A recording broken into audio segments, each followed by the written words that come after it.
Hi all what's ఐరస్ eighteen day video చూసాండి. Morning అయితే ఫ్రెష్ అప్ అయిపోయినాక ఎంటీ స్టమక్తో అంటే ఫస్ట్ తాగే డ్రింకే తను లూక్ వామ్ వాటర్. దీనివల్ల ఏమవుతుందంటే మార్నింగ్ స్కూల్కి వెళ్ళే లోపలే ఇంట్లోనే తను పాటీ క్లియర్గా వెళ్ళడానికి అవుతుందన్నమాట. ఇది నాకు చాలా బాగా హెల్ప్ అవుతుంది. స్కూల్కి వెళ్తున్నప్పటి నుంచి నేను ఇది ఫాలో చేస్తున్నా, నాకు బాగా వర్క్ అవుతుంది. దీని తర్వాత నేను ఇన్ఫ్యూజ్డ్ వాటర్ ఇస్తాను. ఇన్ఫ్యూజ్డ్ వాటర్ తనకు ఆల్టర్నేట్ డేస్ ఇస్తానమాట. ఎప్పుడు కానీ ఇన్ఫ్యూజ్డ్ వాటర్లు ఇస్తూ ఉంటే మంచిగా వాటర్ తాగాలి.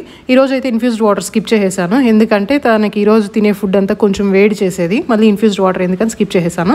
బ్రేక్ఫాస్ట్కి బ్లాక్ రైస్ దోశ, నెక్స్ట్ సరస్వతి ఆకు చట్నీ, కరేపాకు పొడి.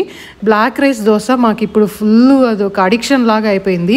వైట్ రైస్తో చేసుకోవడం లేదు. బ్రేక్ఫాస్ట్కి ఎప్పుడు ఇడ్లీ దోశ అంటే బ్లాక్ రైస్ అనమాట. తర్వాత కొద్దిగా ఒక 1 hour గ్యాప్తో నేను ఆరెంజ్ జ్యూస్ ఇచ్చాను. ఇంకా 11:30కి ఆ టైంలో వచ్చి తనకు ఆకలిగా ఉంటే కొంచెం నేను నల్ల నువ్వుల లడ్డు ఇచ్చాను అనమాట.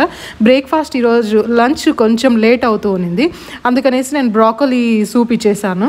లంచ్ అయితే మామూలుగా 12 to 1 లోపల అయిపోతుంది. ఈరోజు 2:30కి, ఇది వీకెండ్ మినీ బ్లాగ్, 2:30కి తిన్నారు. ఎందుకంటే నేను చికెన్ నగ్గెట్స్ చేస్తుంటే నగ్గెట్స్కి కొంచెం టైం అయింది. లంచ్కి ఏమో తనకి వైట్ రైస్, రసము, చికెన్ నగ్గెట్స్, కొంచెం కర్డ్ అనమాట. ఈ నగ్గెట్స్ చాలా బాగున్నాయి. ఈవినింగ్ స్నాక్స్కి నేను ఫ్రూట్స్ ఇచ్చేసాను. లీచీ, మ్యాంగో, సపోటా. మొత్తం తినరు, ఇది ఇద్దరు పిల్లలకి కలిసి అనమాట. సిరియస్కి సైరస్కి ఇద్దరికి కలిపి. ఇద్దరు కొన్ని టైమ్స్ కంప్లీట్ చేస్తారు, కొన్ని టైమ్స్ వదిలేస్తారు. డిన్నర్కి ఏమో మంచిగా చికెన్ గంజి, దాంతోపాటు ఎగ్ హాఫ్ బాయిల్డ్ అనమాట. హాఫ్ బాయిల్డ్ తనకు ఆల్రెడీ అలవాటు ఉంది, సో నో వరీస్.